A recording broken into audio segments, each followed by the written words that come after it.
Hello, everyone. I have a question to ask you. I'm going to explain a little bit to you. My name is Daryl Guberman. I'm the CEO of Guberman PMC LLC. Quality consulting firm here in Connecticut. Been open for 13 years as of August.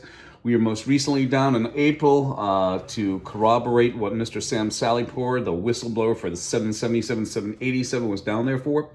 About design issues with the 777, 787. I have two documents here, and we have a lot more documents to corroborate and give this whistleblower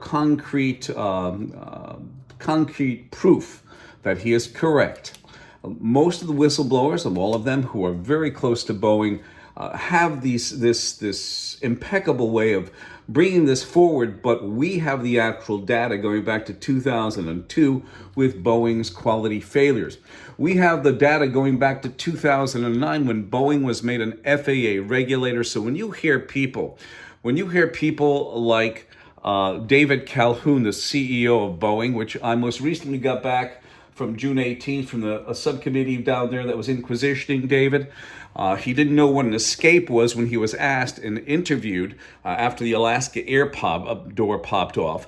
He didn't know what an escape was. Ladies and gentlemen, an escape is a rejection. That's what it is.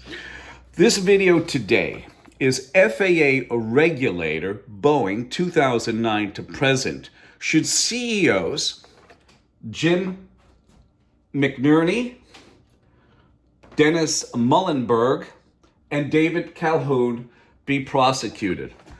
Not only them, I think the board should be taken to task too. In 2019, out of 12 board members, you have 8 people that could grant Dennis Mullenburg a raise, can grant him the $60 million that he got as an exiting death benefit, as I say. So let me get into the story here, if I may. In 2009, the FAA granted Boeing more autonomy on certification. And let me just tell you this. Under Mr. Jim McNerny, he's the guy from 2005 to 2015, and then he was the chairman of Boeing from 2005 to 2016 in March. He was the one who was instrumental in developing the Boeing 777 MAX on the old actually the 737 MAX, I apologize.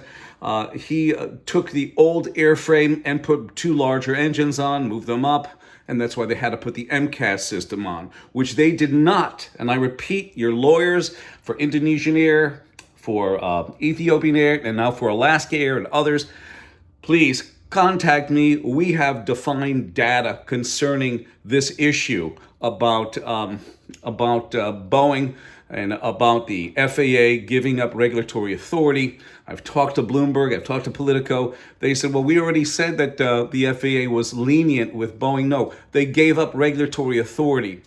There was a really nice pilot there, Dennis. I'm not going to give you his last name. He also gave a interview at 60 Minutes, and he said that Boeing never told us, the pilots flying these aircraft, that they put the MCAS system on. Dennis, I say this again emphatically, they didn't have to do it. So let me tell you this.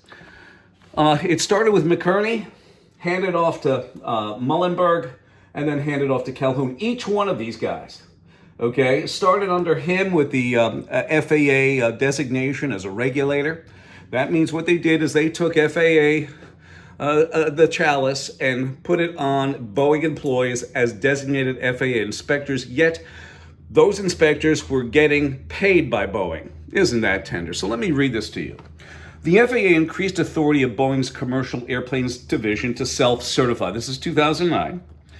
The authority extended to Boeing under this new system allows Boeing employees to perform tasks on behalf of the FAA that include oversight of testing and product standards, along with certification of aircraft technologies, that's MCAS, and new aircraft designs. That's Sam Sallypour with the 777, 787. These FAA appointed in-house inspectors who report most of their findings to the FAA through Boeing. So that's what I told you. Most of the findings were reported because their first allegiance is not to the FAA, but to the person who's giving them their paycheck. So what I want to do, ladies and gentlemen, I've just asked you that. They were made an FAA regulator. They didn't have to tell the pilots about the MCAS. They didn't have to tell the FAA about the MCAS. They didn't have to tell the FAA about new aircraft designs because the FAA basically gave them that authority. They are a regulator. So how does one regulator watch over another regulator? That's what I want to ask you, ladies and gentlemen, as well. So please put your information down below, your suggestions, your comments. But once again, FAA Regulator Boeing 2009 to present, should CEOs Jim McNerny, Dennis Mullenburg, and David Calhoun be prosecuted?